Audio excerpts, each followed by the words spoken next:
Pemirsa, kita akan melanjutkan kembali perbincangan kita tentang sungai dengan Pak Syahril. Beliau sangat concern terhadap sungai karena memang beliau adalah kepala bidang operasi dan pemeliharaan. Pak Syahril, sebetulnya bagaimana sih masyarakat itu menyayangi sungai itu harus bagaimana? Jadi ibaratnya sungai itu kalau kita ibaratkan itu harusnya menjadi seperti wajah kita. Ketika wajah kita tidak kita rawat, kita kan sayang, kita tidak bisa tampil, kita tidak bisa cantik. Nah, sungai ini ketika kita rawat juga begitu, dia akan mendatangkan bencana dan memberikan kerugian yang banyak. Sehingga sungai itu kita harus prinsipnya seperti bagaimana kita merawat wajah kita atau diri kita terhadap sungai.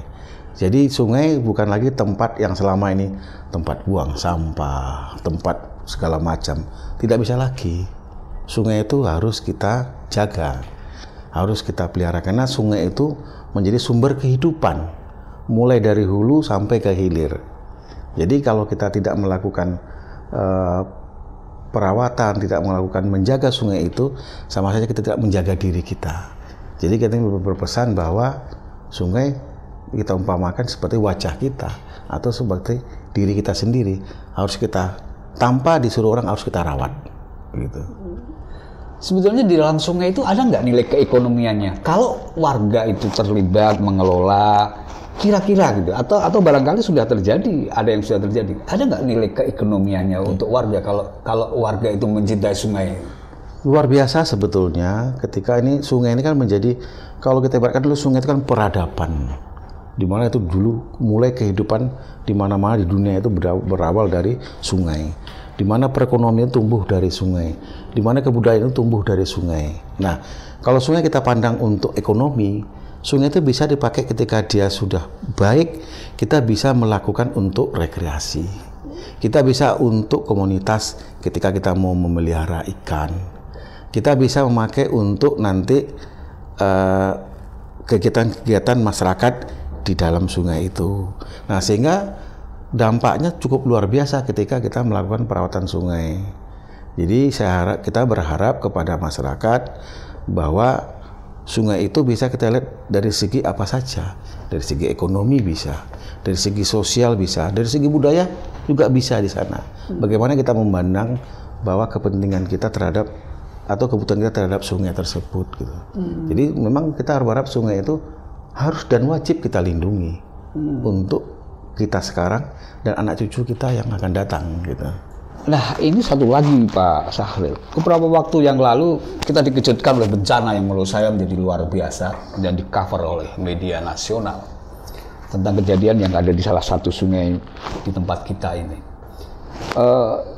Apakah ada karakter-karakter sungai gitu Pak Syahril sehingga ketika di tempat ini harus begini, di hulu harus seperti apa, di hilir harus seperti apa, sehingga kejadian-kejadian yang tidak kita inginkan itu jangan terjadi lagi. Betul Pak Syahril? Jadi sungai itu kalau kita lihat dari hulu, tengah, dan hilir, itu dia mempunyai karakteristik sendiri-sendiri.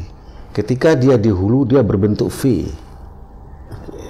Dan karena dia memberikan kecepatan. Ketika di daerah tengah, dia hampir berbentuk U gitu.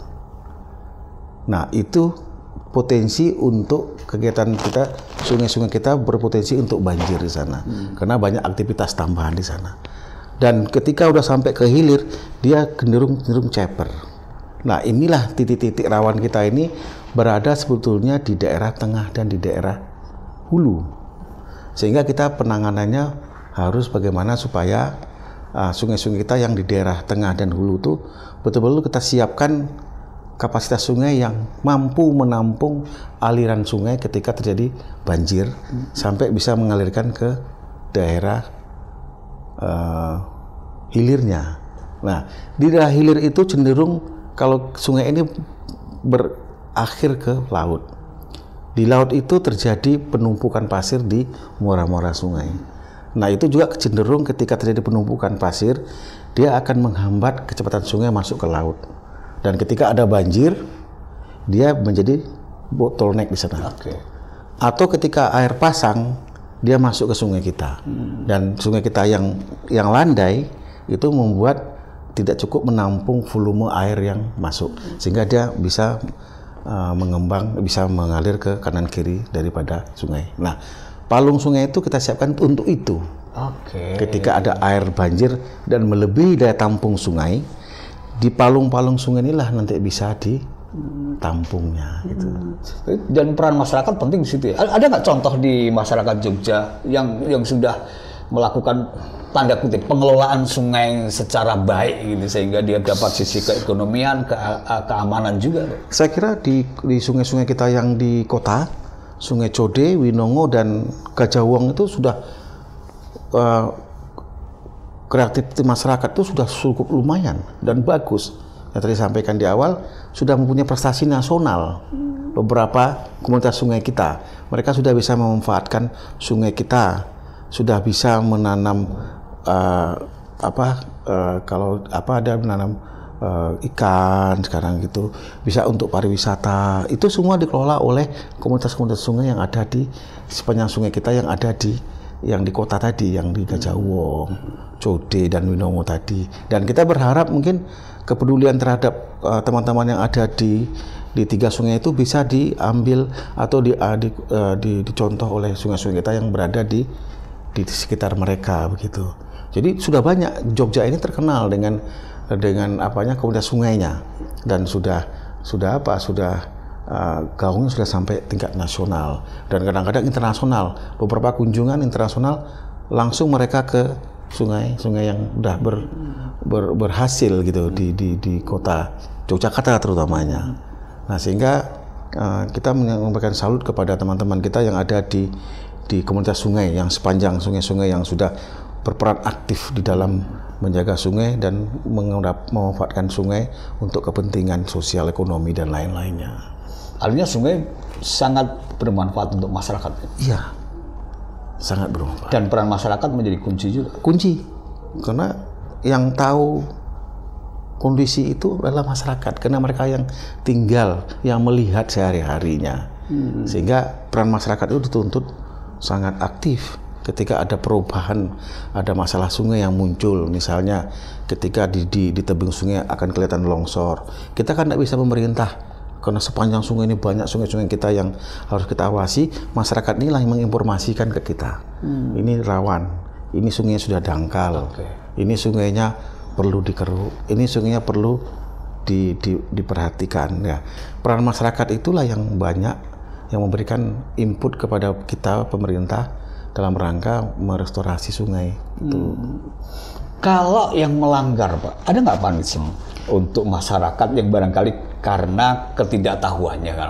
Kalau di negara-negara maju membuang sampah di sungai pasti ada punishment yang jelas. Kalau di wilayah Bapak, apakah itu juga dilakukan? Kalau kita masih hanya sifatnya edukasi saja, menghimbau, karena keterlibatan stakeholder lainnya kayak dinas-dinas lainnya ikut di dalam itu, karena sampah itu harusnya kan dibuang bukan ke dalam sungai, tetapi harus di tong-tong sampah. Siapa yang punya tong sampah ini? Dinas-dinas terkait begitu.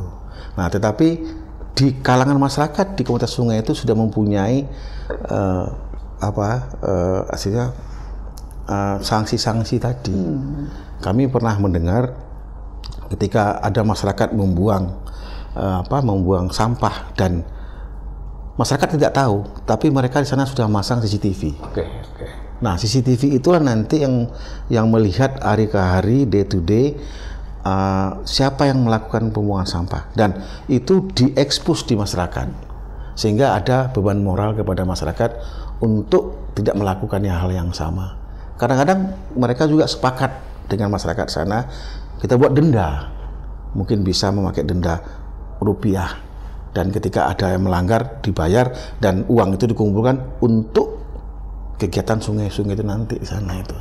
Jadi secara di balai belum melakukan ada punishment yang secara peraturan, tapi hanya menghimbau saja. Justru di masyarakat lah yang sudah memulai membuat itu.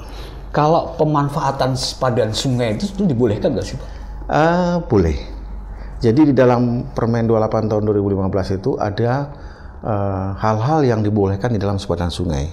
Ya, apa itu? Yaitu untuk kepentingan masyarakat. Oke. Seperti kita membuat tiang listrik. Oke. Kita membuat pipa gas. Oke. Kita membuat pipa air. Kita membuat jembatan. Jadi ketika untuk kegiatan masyarakat di dalam permen itu dibolehkan. Yang tidak dibolehkan adalah untuk kepentingan pribadi. Kalau menanam, jadi Menanam boleh.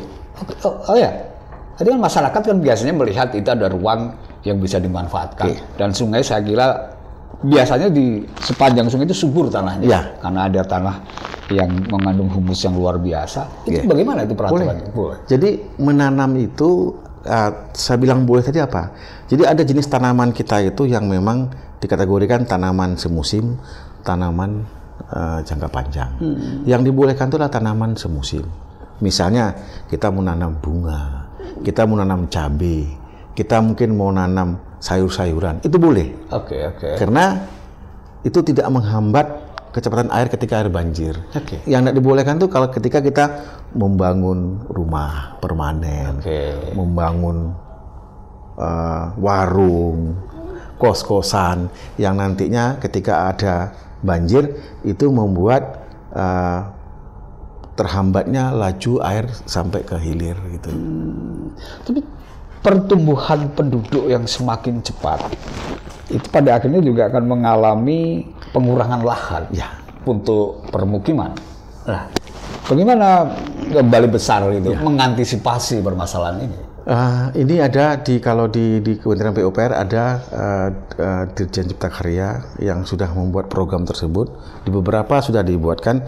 Jadi ketika lahan-lahan itu sudah menyempit, masyarakat tetap tumbuh, membuat rumah yang ke atas. Oke. Jadi kita buat satu lahan, kita buatkan rumah bangunan bertingkat sesuai dengan kemampuan daripada struktur tanah. Nanti masyarakat itu kita harapkan bisa tinggal di sana.